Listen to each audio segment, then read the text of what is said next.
difficult times like now, it's so important that basically the entire planet stands together and says, look, in the end, we're all one and we have one planet to share and we need to take the best care of it possible. Otherwise, global pandemics like this one will become our new reality, and it happens every year or something. Welcome to the Winning E-commerce Experience Show, where it's all about creating a brand that your customers love so they keep coming back. This show is brought to you by DataCue. Your store experience begins with your homepage. DataCue improves your conversion rate up to 30% by showing each visitor a personalized homepage based on their interest. And now, your host, Shahram Anver. Hello, everyone. Our guest today is a German marketing expert gone green. He now sells trees online on clickertree.com. Chris Kayser, thank you for joining us. Hi there. Excited to be here. Thank you very much for taking the time and for inviting me. It's great. No, it's my pleasure. Why don't we start with just telling us a little bit about you and the origin story around Clickertree. It's a very interesting idea. I went through your site, but I think it would be great for everybody listening in to know what you guys do. Yeah, I'm excited to be here. Thank you very much for taking the time. As you said, there has been a very interesting story behind the foundation of Clickertree. I'm a world traveler. I've always been traveling. I lived and worked on 5 different continents to date. And wow, for my last big job, I worked with elephants in Thailand for 7 years now. In very close contact. It's fantastic. There's magnificent animals, and we work with them in very close contact, so skin on skin basically. We treated them well. We didn't ride on them or anything like that. Tried to be a good place for them. And when you deal with elephants every day, you're aware of the biggest problem they're facing in Thailand, which is luckily not poaching. It is the loss of habitat. So that's where the desire came up to create habitat for them. And for the few elephants that are left, I would love to show my grandchildren real elephants one day so they understand what I talk about and don't think it's a mammoth or something. So that's what. But hopefully not in Europe, right? Oh, yeah. See how things proceed. You never know. Yeah, if things get warm enough, yeah, that's true. You never know how things develop. But yeah, that's how Clickertree came about. It was first a small travel website. It's called DataCue, where we partnered up with the world's biggest booking platforms like Expedia, TripAdvisor, Skyscanner, Booking.com, you name them. And we agreed with them that for every booking we refer to them, they pay us a marketing remuneration, and we could then invest that money into planting trees.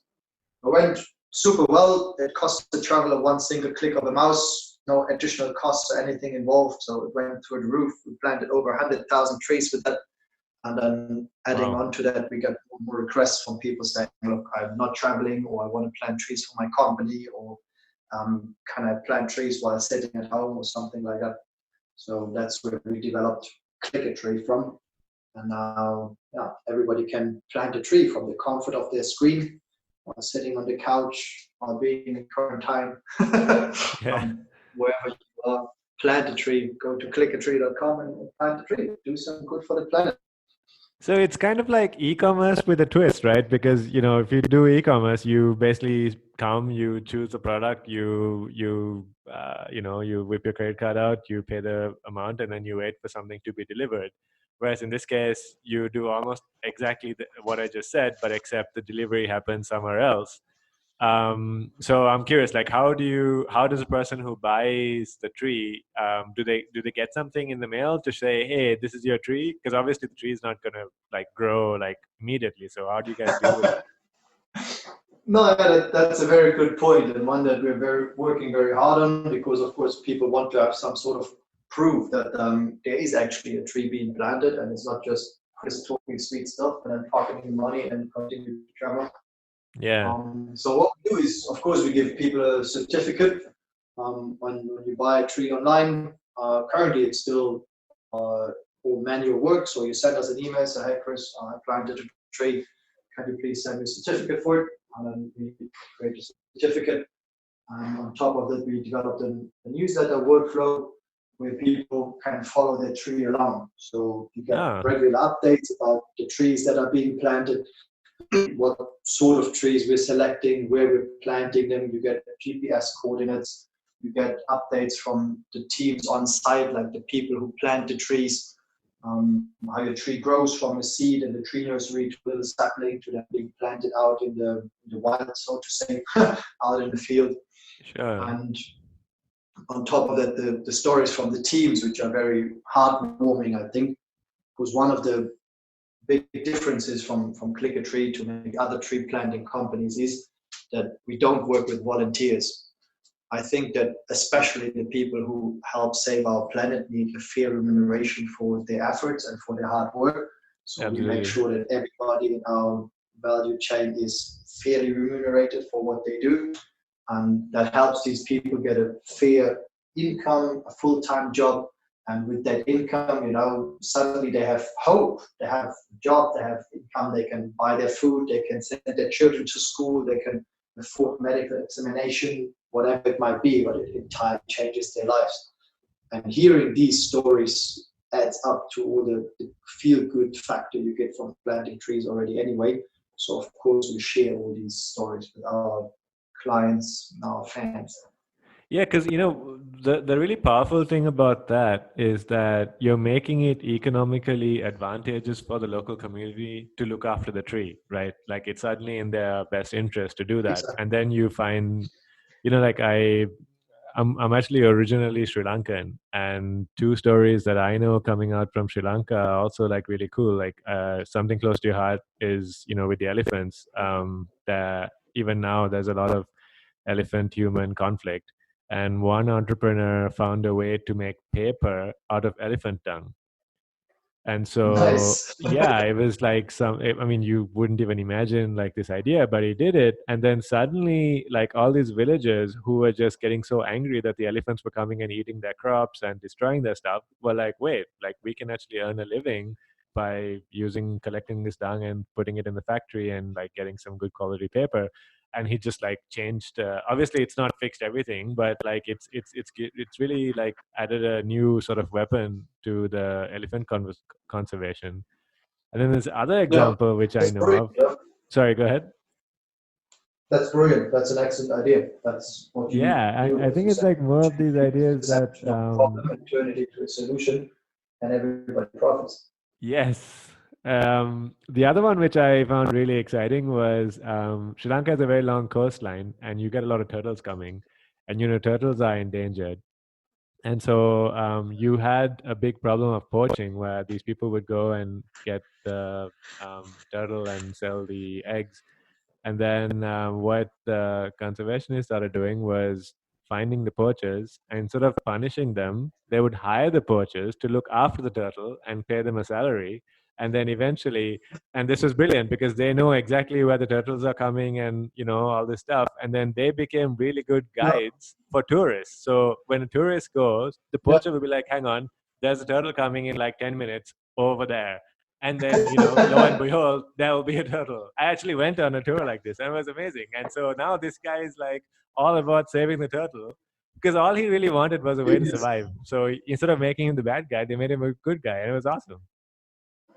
Exactly. And that's the thing, people are not bad because they want to be bad. It's quite often because they want to survive. And it's actually a strategy that we often use in the planting projects as well, that we turn loggers into tree planters. Because they're looking forward to feed their families. And now we pay them to plant trees and look after the trees, then exactly, you're basically double the impact because A, they're not logging anymore, and B, they're actually planting trees on top of that. So it's a double the impact. Yeah. So talking about impact, how like this is clearly like I'm just like every business on the planet right now. Obviously, the pandemic has affected you. So can you talk us through like what it's done to your business and like how are you thinking about it? How are you adapting? Sure. The positive thing for Click a Tree was that we're still a startup. We've always worked location independently because I love traveling so much. I was building up a business that can be run location independently. The freelancers we work with, they're all across the globe. There's a person in Britain, one's in Japan, one is in Australia. So they're really everywhere, and we're used to remote work. On top of that, we don't have an office or something that we have to support at the moment. So we have a very sleek cost structure, which in crisis times is very positive as well. And well, of course, we do have, we suffer in loss of revenue. A lot of companies now struggle to survive, so they can't afford to invest in corporate social responsibility at the moment. They need to pay their employees first. But what we see is that a lot of people start realizing that a global crisis apparently is not cool and not good for the planet. And they understand that the next global crisis, the climate crisis, is around the corner. It's a few years away. But the big benefit compared to COVID is that we see it coming. We know it's coming, so we can prepare and we can start planting trees to fight it off or to at least delay it, and that's why, we changed our marketing strategy for the crisis times more towards B2C, because there still are a lot of people who are now at home. They want to help, they want to do good, they don't know exactly how, and we give them a very simple means to help the entire planet by planting the trees. So that is the little tweak we built in, because business development B2B is very difficult in crisis times. That is so inspiring, Chris, honestly, because I was just looking at your website and I was thinking, wow, these guys are going to be hit really hard, because exactly what you said, everyone's sort of like worried about where they're spending, and like they're trying to go down to essentials. And just like you said, like social responsibility, unfortunately, is still seen as a nice to have. But instead of sort of giving up, you really tapped on to like the feeling, and then you really figured out like how to make this this feeling of like the global crisis actually assist your business, because you're absolutely right. We are just after COVID, we're facing climate change, and this could obviously, what you're doing is very helpful towards reducing the impact of climate change. Yes, that's the idea. I mean, of course, we could now sit down and think about everything that's gone bad. But it's just not the kind of person I am. I always try to be optimistic and try to see positive and stuff. Recently, also just launched or aired a video about the 3 positive side effects that COVID has, for example. I think there is too much negative news out there already, so it's time for a bit of positive stuff and a bit of hope for people. Exactly why we're doing this podcast. So hopefully we get a little bit more positivity out there. It's obviously not to discount the real pain that's going around, but there are positive things that we can all talk about, and especially to keep ourselves sane, right? I think people being stuck at home, it's very easy to get into like sort of feeling down about what's going on, rather than if you give yourself something to do and be constructive, I think it could really help. That's the thing, exactly. And I mean, planting a tree, you can follow the tree along, you have something positive to think about. And if we're really honest, there's a lot of people who are still off far worse than we are. I mean, as you say, of course, we're not at all going to discount the negative impacts of COVID, but there are other people who just struggle to survive sort of every day. And for them, we can create better lives by giving them full-time jobs and incomes. Especially in difficult times like now, it's so important that basically the entire planet stands together and says, look, in the end, we're all one and we have one planet to share, and we need to take the best care of it possible. Otherwise, global pandemics like this one will become our new reality, and it happens every year or something. Wow, that's a scary thought. Yeah. Let's try not to go down the route. Let's try to but I think you really hit on a very important theme there, the fact that we're all in this together, and it's something which I'm seeing quite a bit, just even on like professional networks like LinkedIn or Facebook or Twitter. It's almost like the amount of hate has like kind of gone down, and like everyone's trying to really help out. Maybe I'm just in the right circles, I don't know, but I'm seeing a lot of people like offering free help and advice, and companies that are really trying to go out of their way to adapt and change. So it's like one of those events which I guess for the first time, at least in the time I've been alive, that the whole world is going through the same thing. That's pretty humbling, actually, if you think about it. Yes. Well, that's the thing. Yeah, I mean, it is history in the making. Our kids will read about that in their history books when they go to school. And as you say, the beauty is that we see, that people stand together, they offer free help, they understand there is something bigger out there than just the little problems we usually have our days ruined with, but they actually start helping each other again. You get this sense of community. The other positive thing I draw from it is that we see that also our governments can act if they are forced to do it, and they can act quickly. Yes. Some say they acted too slowly. Okay, you can always argue about that, but at least they acted, and they acted very quickly overall. And if you would then draw the same urgency to, say, climate crisis or something, and then take all this inspirational international joint action, then it does sound like we do have a chance. Yeah, let's hope so. But it's fair to say also that yes, we are in an unprecedented time, but the new normal that comes whenever this crisis is over, and it will be over, is going to be different to, like, the world will be different at that point than before this crisis started. That is, like, I guess, for sure. We don't really know what that new normal is going to be. I guess everyone has their own opinions. But I'm curious, like, for you, like running a small e-commerce business, basically like an online business, how do you see the impact to your business or even e-commerce in general in the future? Like, how do you think it would change?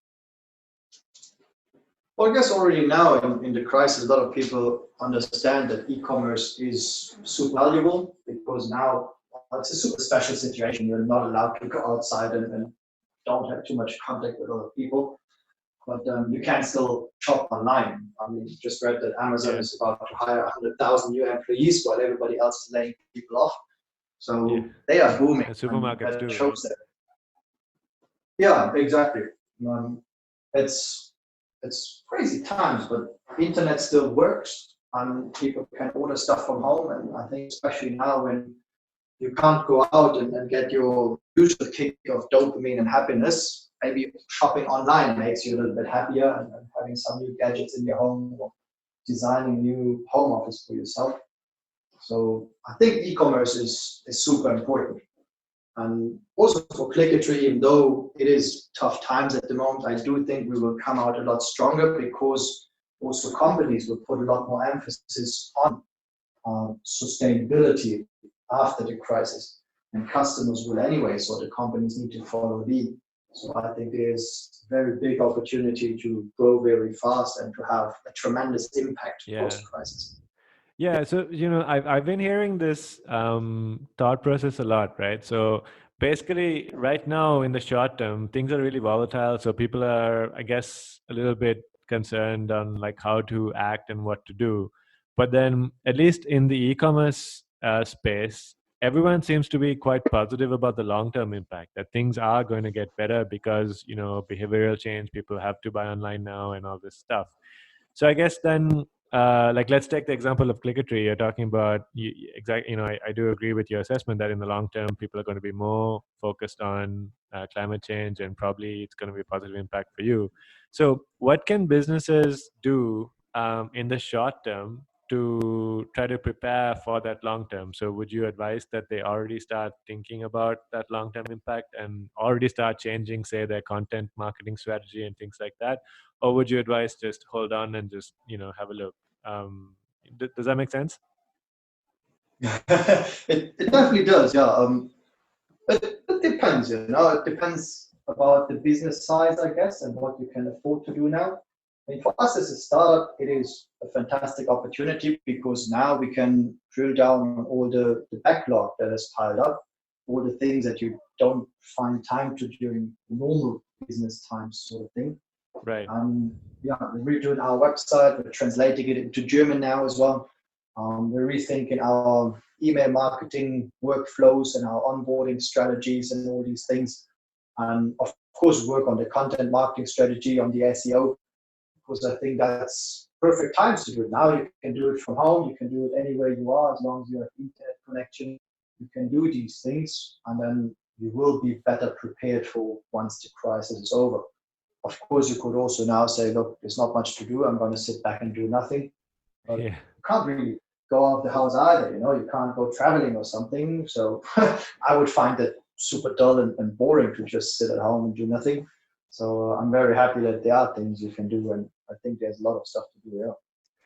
Yeah, so I hope you guys got that. So if you're sitting at home and feeling down about what's going to happen with your business, I think that's really, really good advice that there's so many things you could do to improve your business. And I guess, Chris, like even if you feel like everything is already done, it's nothing stopping you from going online and picking up a course on that thing you wanted to know. Maybe it's web development, maybe it's marketing, and just doing it because there's so many things that are there right now for free, right? Exactly. Yeah. Take a course. I mean, there's always time to post another Facebook post or to also hit up a few influencers, because same like you and me. Many people want to talk about something a bit more positive than the negative sides of Corona. So you could jump on a podcast, or you can do a collaboration or something, and inspire people either about the positive sides of Corona or about something else altogether, and give people a bit of a break from all these negative news. So sure, Absolutely, I'm happy absolutely. these days. So, One so big tip that I recommend for everyone doing, if business owner or not, is also now that you have a bit of extra time, you sit at home, think about your personal long-term perspective. Like, what do you want to achieve with your own life? Where do you want to be in 10, 20 years? It's also something that most people put off in their everyday life. But now you have the time, do you want to be stuck in your 9 to 5 routine? Do you want to build a great business? What is it that actually matters to you, and what do you want to be remembered for, maybe? So now is a brilliant time to do that as well. and it's kind of strange, but it's almost like people are kind of forced into doing that anyway, right? Because when we've had sort of our busy lives, you are so busy doing all these minor things, and then suddenly now you're at home and you can't do almost 95% of that. So you pretty much are stuck at home with your thoughts and having to like really reevaluate what's the most important. Apparently, like people are spending so much more time with family and things like that when nobody had the time to do that before. So that's I guess another thing that's pretty interesting that what's happening now. Definitely. You just need to remember to value it. I mean, 3 months ago, everybody's like, oh, I don't have enough time for my family. Now there's a lot of families saying, oh my gosh, I'm having too much time with my family. So it's important to value it and wake up in the morning and say, awesome, I can spend another day with my children and my wife. And of course, it's hard, and sometimes you just leave the place or something. But I also think it's a brilliant time to bond and to grow stronger together as a family. Yes. So make use of it. Yeah, look, I think the positivity has been amazing. Thank you so much, Chris. Like, if anybody, for everyone listening in, if you are concerned about the planet, and I'd really highly recommend that you go to clickatree.com and show some support. Chris, if anyone's got any questions or they want to get in touch with you, especially because you've had such an inspiring story, how can people get in touch with you? Well, thank you very much for the kind words, first of all. Sure. If anybody has further questions, you can always reach me at chris@clickatree.com, or simply, if that's too complicated, go to clickatree.com, write something in the contact form there. I'm reading all the messages. I'm replying best as I can. At the moment, I have time to reply. So, sure. Feel free to reach out if you like. Special tip for you, everybody who signs up to our newsletters gets one free tree planted as well for themselves, which is super important, especially these days. Amazing. It's paid from our own marketing budget, so people continue to have a job, and you have your tree. As I said, you get your newsletters, you can give the tree a name, you can follow its course, you send you updates whether it behaves in kindergarten or not. So it's quite fun. I highly recommend you do it. It's free for you, so nothing to lose. Yeah, and if you take nothing out of this podcast, except I'd rather just like if you had one thing to take from it, excuse me, it would be get busy. Like even if you don't have, if you are having downtime, don't spend it not thinking about your business. There are so many things you could potentially do to improve it. And I think Chris has just talked about a lot of really great things which he's done with his business. So I'm sure you can do it too.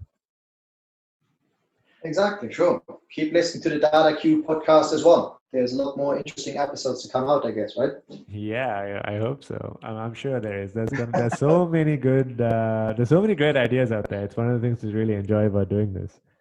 All Yeah, right. I mean, tell the entrepreneurs, all the entrepreneurs, if you have free time, hit up Shahram and chat with them. Set up a Yes. podcast meeting and share your own thoughts about COVID or everything else you want to chat about.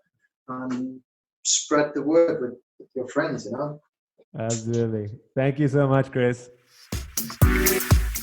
You're still here, which means you definitely enjoyed that conversation. This is a special COVID-19 e-commerce miniseries to help small business merchants out there get prepared. We're doing a lot more of these, so be the first to know whenever there's a new episode.